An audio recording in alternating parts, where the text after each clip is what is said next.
예수님께서는 제자들을 사랑하시고 또 저와 여러분을 사랑하십니다. 오늘 본문에서도 우리가 볼 수 있듯이 저 같았으면 너 나를 따르겠느냐, 너 나를 사랑하느냐 확인한 후에 아침을 줄 텐데 아침 다 먹이시고 그리고 나중에 이렇게 물어보셨습니다. 오늘 본문에서 부활의 예수님이 베드로에게 이렇게 묻습니다. 요한의 아들 시몬아, 내가 나를 이 사람들보다 더 사랑하느냐? 이렇게 물어보세요. 베드로의 대답은 주여 그렇습니다 입니다. 그러자 예수님께서 베드로에게 다시 말합니다. 내 양을 먹이라. 이것을 3번을 반복하십니다. 우리가 묵상하고 또 저도 어렸을 때부터 많이 들어왔던 거는 예수님께서 말씀하시는 그 사랑은 아가페 사랑인데, 신적인 사랑인데 베드로가 자꾸 그냥 친구 간의 사랑 필로스로 대답을 해가지고 예수님께서 3번을 고쳐 물으셔가지고 이 친구의 사랑 필로스에서 신적 사랑 아가페로 끌어올리기 위해서 그렇게 예수님께서 3번을 반복해서 물어보셨다. 이런 얘기를 저는 많이 들었습니다. 그런데 여러분, 이것을 우리가 또 주석도 살펴보면은요, 필로스하고 그 아가페하고 그때 당시 헬라 사람들은요, 동의어로 같이 그냥 막 섞어서 사용했었습니다. 당시 헬라 사람들도 아가페와 필로스를 여러 곳에서 동의어로 이렇게 사용하는 것을 보았습니다. 그런데 헬라 사람들도 물론 아가페, 필로스, 에로스 이렇게 다 나눠서 구분은 했지만 여러분, 그렇다고 사랑이 구분이 되는 것은 아닙니다. 요한복음은 예수님에 대한 베드로의 믿음을 아가페 차원으로 끌어올리려고 하는 것이 아니라 예수님과 제자들의 어떤 그 특별한 관계를 초점을 맞춰서 그 관계를 설명하려고 하는 것입니다. 그래서 그 관계는 이 제자뿐만이 아니라 우리 모든 예수 믿는 사람들에게 적용되는 그 관계입니다. 오늘 이 특별한 관계를 함께 묵상하도록 하겠습니다. 우선 예수님께서 왜 3번이나 물어보셨는가? 그냥 한 번만 물어보셔도 될 것을, 우리 사랑하는 성도님들, 우리가 가정에서 살아갈 때도 아내가, 남편이 혹은 특별히 우리 자녀들이 계속 물어보면은 그 기분이 좋습니까? 기분이 나쁩니까? 차 타고 어디 가는데 애들이 항상 하는 말 있잖아요. Are we there yet? 다 왔어요? 다 왔어요? 이거 출발한 지 5분도 안 됐는데 다 왔어요? 다 왔어요? 계속 물어보면 운전하는 사람은 짜증이 나죠. 예수님도 마찬가지예요. 왜 3번이나 이렇게 반복을 하는지, 베드로가 어린애도 아니고 계속 얘기하면 잔소리처럼 들릴 텐데 그럼에도 불구하고 3번이나 물어봅니다. 한 번 대답을 듣고 다시 2번이나 더 물어보면 짜증날만 합니다. 베드로는 이 3번의 질문을 듣고 근심했다라고 기록하고 있습니다. 아마 양심의 가책을 받았는지도 모르겠어요. 앞에서 짚었듯이 우리 예수님을 부인하고 그 관계가 멀어졌던 이 3번의 부인한 일이 아마 생각이 났을 것입니다. 예수님을 사랑한다고 말을 하더라도 예수님을 배신할 가능성이 열려 있다라는 경고의 메시지일 수 있습니다. 여러분, 사람은 그렇게 연약합니다. 그러니 베드로가 양심의 가책이 되어 근심하지 않을 수 없었을 것입니다. 이 예수님은 이렇게 사랑하느냐는 질문을 하시고 똑같이 3번에 걸쳐서 이렇게 말씀하십니다. 내 양을 먹이라, 내 양을 치라, 그리고 또 내 양을 먹이라. 이렇게 3번의 말씀을 하셨는데 이것도 다른 의미가 아니라 같은 의미입니다. 제자가 된다는 것은요, 단지 주님을 사랑하는 것으로 끝나는 것이 아닙니다. 실제로 주님의 양을 먹여야 한다는 뜻입니다. 주님의 양을 먹인다는 것은 기독교 공동체, 우리 신앙의 공동체, 작게 보면은 여러분의 가정입니다. 그리고 조금 넓게 보면 우리가 함께 신앙생활하는 우리 신앙의 공동체입니다. 그리고 더 넓게 생각하면 하나님의 교회, Universal Church, 모든 믿는 자들, 전 세계에 있는 믿는 자들을 의미합니다. 우리가 이 공동체를 돌보는 일은요, 목회자만 하는 것이 아닙니다. 목사만 이 일을 하는 것이 아니에요. 여러분, 우리 모든 하나님께서 예수의 이름으로 부르시고 구원하신 모든 백성들은 다 이 일을 해야 하는 것입니다. 주님께서 부르신 모든 주의 자녀들이 마땅히 해야 할 의무이기 때문입니다. 하지만 여러분, 내 양을 먹이라 하는 이 말은요, 이 주님의 명령을 따르는 것은 생각보다 쉬운 게 아닙니다.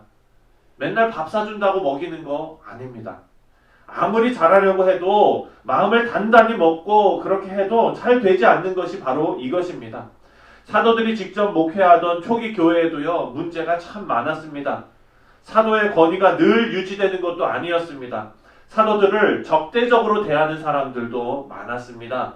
교회 안에서 벌어지는 문제들도 있지만 교회 밖에서 역사적으로 정치적으로 불어닥치는 이런 압박과 그리고 이런 핍박은요, 피할 길이 없었던 것입니다. 여러분, 감당하기 어려웠을 것입니다. 사도들을 비롯해서 많은 사람들이 그때 당시에 순교를 당했습니다. 로마 체제 아래서 기독교 신앙 안에서 살아간다는 것 자체가 여러 불이익을 감수할 수밖에 없는 그런 삶이었습니다. 그런데 그 사실이 오늘 본문에 잘 반영이 되어져 있습니다. 3번에 거쳐서 사랑과 양에 대한 얘기가 다 끝나고 난 다음에 예수님께서 베드로의 운명을 이렇게 말씀하십니다. 18절을 함께 읽겠습니다. 18절 말씀 시작. 내가 진실로 진실로 내게 이르노니 내가 젊어서는 스스로 뛰고 원하는 곳으로 다녔거니와 늙어서는 내 팔을 벌리니 남이 내게 띄우고 원하지 아니하는 곳으로 데려가리라. 아멘. 여러분, 이 말씀이 뭡니까? 베드로가 이제 끌려다니면서 순교당할 것이다 라는 것을 미리 알려주시는 그런 말씀입니다. 요한복음을 쓴 이 요한이 뭘 말하려고 하는지가 이제 분명해지는 것입니다. 제자가 된다는 것은요, 여러분, 고난을 감수하는 것과 똑같은 일입니다. 예수 믿고 복 받는 것을 세상의 복으로 생각하면 안 됩니다. 그러면은 예수 믿고 나서 고난이 우리 가운데 찾아올 때 성경 자체의 논리가 다 무너지는 것입니다.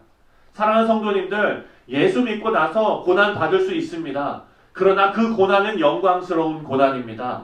왜냐하면 이것이 나중에 가서 우리에게 상급으로 주어진다는 말씀이 아닙니다. 이것은요, 학교 다니는 것과 마찬가지입니다. 유치원 다닐 때 얼마나 좋습니까? 네. 우리 그 오세도 집사님네 그 아이들, 네. 주일 오면은요, 참 좋아해요. 그냥 이렇게 찬양 드리고, 뭐, 걔네 보고 하라는 거 아무것도 없습니다. 그냥 앉아서 예배 드려라. 끝이에요. 그런데 여러분, 이제 유초등부가 지나고 중고등부가 되면 어떡합니까? 오면은 이제 의자도 놔야 돼요. 예. 그리고 예배 드릴 때 앞에 나와서 성경 봉독도 해야 돼요. 앞에서 기도도 해야 돼요. 사람들 앞에서 기도해야 되니까 집에서 그날 전날 밤에 또 막 기도 쓰겠죠. 네. 그 시간이 더 필요한 거예요. 그리고 나서 이제 조금 더 몸이 성장하면 어떻게 됩니까? 예배 끝나고 어른들 예배 드린 그것도 가서 치우고 해야 돼요. 왜? 책임이 주어지는 거기 때문입니다.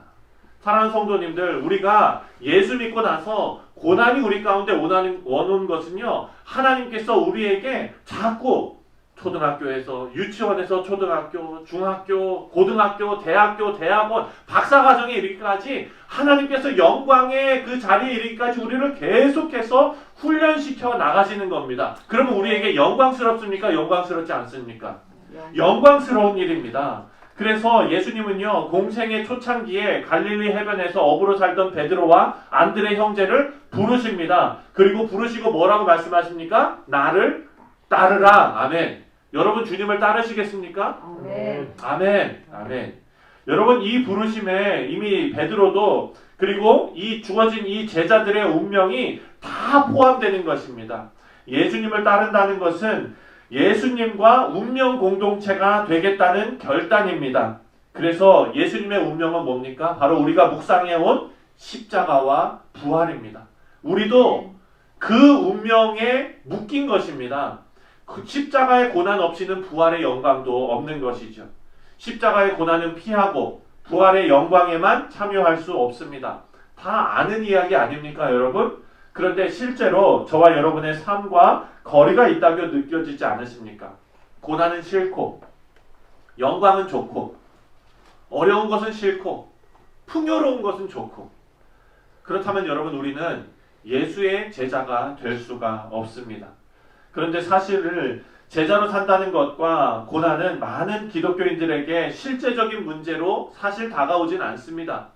우리가 사는 지금 이 미국 땅에서 예수 믿는다고 그렇게 생명의 위협을 느낄 만큼 우리가 살아가고 있지 않습니다. 저는 지금 고난과 상관없이 살고 있으니까 여러분 이것이 와닿지 않습니다. 하지만 그렇더라도 나를 따르라는 주님의 말씀을 조금 더 진지하게 우리는 생각해 보아야 합니다. 예수님은 제자들에게 똑똑하고 모범적인 사람이 되라고 말씀하지 않으셨습니다. 여러분 오늘 본문 말씀을 다시 한번 집에 가셔가지고 눈을 씻고 한번 찾아보십시오. 예수님께서 너희들은 똑똑한 자가 되어라. 너희들은 모범적인 사람들이 되어라. 이렇게 말씀 안 하셨어요. 마지막에 요한복음 21장 이 마지막을 말씀하시면서 우리에게 말씀하시는 것은 하나예요. 뭡니까? 나를 따르라. 나를 따르라입니다. 여러분 이것은 참 쉽지가 않아요. 자기를 부인하고 재산을 팔아서 가난한 사람들에게 나눠주고 십자가를 지고 그리고 나를 따르라. 기독교의 신앙의 핵심은 예수님을 따르는 것입니다. 우리 사랑하는 성도님들, 예수님께서 저와 여러분에게 말씀하십니다. 나를 따르라. 이 말씀을 우리가 진지하게 받아들이고 있는지 오늘 이 아침에 우리에게 다시 한번 질문했으면 좋겠습니다. 왜 믿음이 없냐고 여러분들께 책임을 묻는 말씀이 아닙니다. 오늘 보는 말씀은 일부러라도 고난을 당해야 한다는 압박도 아닙니다. 여러분 삶의 내용은요 각자 다 다릅니다. 여기서 똑같은 인생 사시는 분 한 명도 없습니다. 이분은 이렇게 사시고 저분은 저렇게 사시고 이분은 이런 환경에서 사시고 저분은 저런 환경에서 사십니다. 어느 한 방향으로 강요할 수 없는 일입니다. 하지만 오늘 예수님의 이 말씀은요 실제로 저와 여러분이 예수님의 제자로 살아가고 있는지 그것에 대한 엄중한 질문입니다. 그렇게 살아야 한다는 강력한 요청입니다. 이 부르심에 반응하셔서 우리 사랑하는 성도님들 예수님의 삶을 닮아가는 귀하고 복된 우리 성도님들 다 되시기를 주님의 이름으로 축원드립니다.